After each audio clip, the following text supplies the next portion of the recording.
Hello everyone, welcome to deserving India. दोस्तों, उत्तर प्रदेश में बहुत सारे इवेंट्स एक साथ निकल कर सामने आ रहे हैं।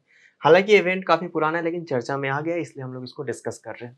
अब देखिए, यूपी पीसीएस का जो आपका प्रीलिम्स का एग्जामिनेशन है वो ज़्यादा दिन दूर है नहीं।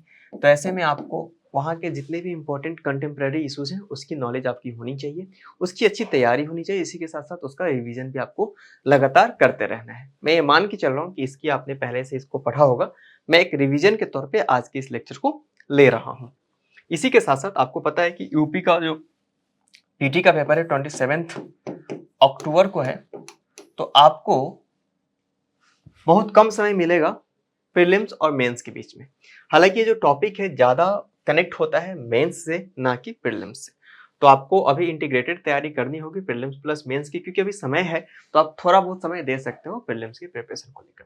तो आज के लेक्चर में हम क्या पढ़ेंगे? Global investors summit in Uttar Pradesh को पढ़ेंगे, जो कि हुआ था वर्ष 2023 में। आगे बढ़े, कुछ न्यूज को देख ले, जो कि न्यूज प्रिंट किए गए थे अलग अलग न्यूज़पेपर्स में। तो Uttar Pradesh global investor summit 2023, इसी के साथ साथ prime minister to inaugurate Uttar Pradesh investor summit in Lucknow. तो अलग अलग वर्षों में वहां पे देखने को मिल रहा है कि उत्तर प्रदेश की अब महत्वाकांक्षा हो गई है कि वो भारत के टॉप राज्यों में आए इकोनॉमी के मामले में। हालांकि बहुत से ऐसे बिंदु हैं जहां पे वो टॉप में है, जैसे कि जनसंख्या, क्षेत्रफल, लेकिन इकोनॉमी के मामले में भी वो चाहता है कि वो टॉप राज्यों के साथ प्रतिस्पर्धा करे, जो कि लगातार अनवरत उसके विकास की यात्रा में हम लोगों को देखने को मिलता है। तो सबसे पहले हम देखेंगे कि यूपी ग्लोबल इन्वेस्टर समिट्स 2023, इसके की पॉइंट्स क्या है। सबसे पहले इसके की पॉइंट्स को समझते हैं। तो टोटली चला था 33 दिन तक और 1000 करोड़ के इन्वेस्टमेंट के प्रपोजल्स आए थे। इस दौरान 3,50,000 the UP global summits investor summits in 2023। इसी के साथ साथ 1919058 एमओयूज साइन हुए थे। एमओयूज का क्या मतलब होता है? Memorandum of understanding. मतलब कि ये कोई एग्रीमेंट नहीं होता है, आप इसके लिए ऑब्लिज्ड नहीं होते हैं कि आपको करना ही करना है। एक मेमोरेंडम ऑफ अंडरस्टैंडिंग साइन करते हैं कि अगर भविष्य में इस तरह की योजनाओं पे विचार किया जा सकता है। This will provide employment to about 93,82,607 people. मतलब कि अराउंड 1 करोड़ लोगों को नौकरी देने की योजना है इस इन्वेस्टर समिट्स में, जो आउटकम निकलकर सामने आए हैं उसके according. State government has launched a new online system called निवेश सारथी for the convenience of investors and monitoring and implementation of the scheme. मतलब ये कि आपको ये टर्म याद रखना है, निवेश सारथी। यहां से क्वेश्चन पूछा जा सकता है पीटी के एग्जामिनेशन में। निवेश सारथी को आप ध्यान रखेंगे, क्योंकि निवेश सारथी एक ऑनलाइन पोर्टल बनाया गया है ताकि कन्वीनियंस प्रोवाइड कराया जा सके इन्वेस्टर्स को। अगले स्लाइड के ऊपर चले। 3 दिन का ये प्रोग्राम था, आपको जैसे कि मैंने आपको बताया, जो कि इनॉग्रेट किया गया था प्राइम मिनिस्टर नरेंद्र मोदी के द्वारा 10 फरवरी को 2023 की बात है।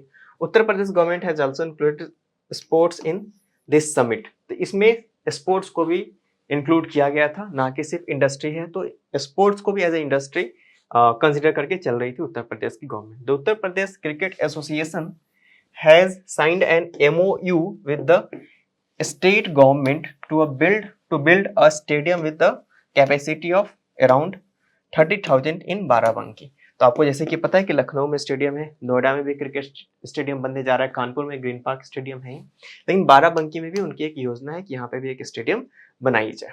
चलते अगले स्लाइड के ऊपर। यहाँ पे देखेंगे कि यूके की जो कंपनी है उसने 6 एमओयू साइन किए हैं।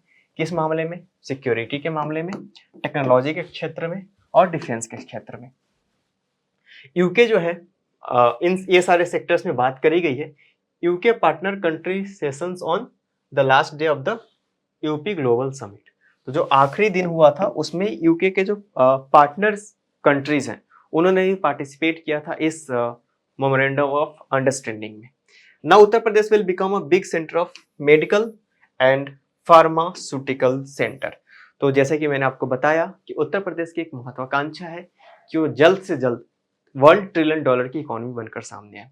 जैसे कि आपको पता है कि हमारा देश कोशिश कर रहा है कि हम $5 ट्रिलियन की इकोनॉमी जल्द से जल्द बन जाए। हालाँकि हम लोगों ने $3 ट्रिलियन की इकोनॉमी को टच कर लिया है। कुछ ही दिनों में हम $5 ट्रिलियन की इकोनॉमी बनने वाले हैं। इसी के साथ-साथ आपको ये भी पता होगा कि किस तरीके से हम दुनिया के चौथे सबसे मजबूत इकोनॉमी वाले देश बनकर उभर कर सामने आए। हालाँकि प्रोजेक्शन भी लगाया गया है कि 2030 तक हम अमेरिका को पास करते हुए नंबर 2 की इकोनॉमी बन जाएँगे और नंबर 1 पर रहेगा चाइना। और कुछ प्रोजेक्शन तो यहाँ तक भी है कि 2045 तक हम चाइना को भी क्रॉस कर जाएँगे और हम दुनिया के नंबर 1 इकोनॉमी बनकर निखर कर सामने आएँगे। देखते हैं कि ये जो सपना है कब पूरा होता है। तो आज के लेक्चर में फिलहाल इतना ही। अब मिलेंगे नेक्स्ट लेक्चर में। Thank you very much.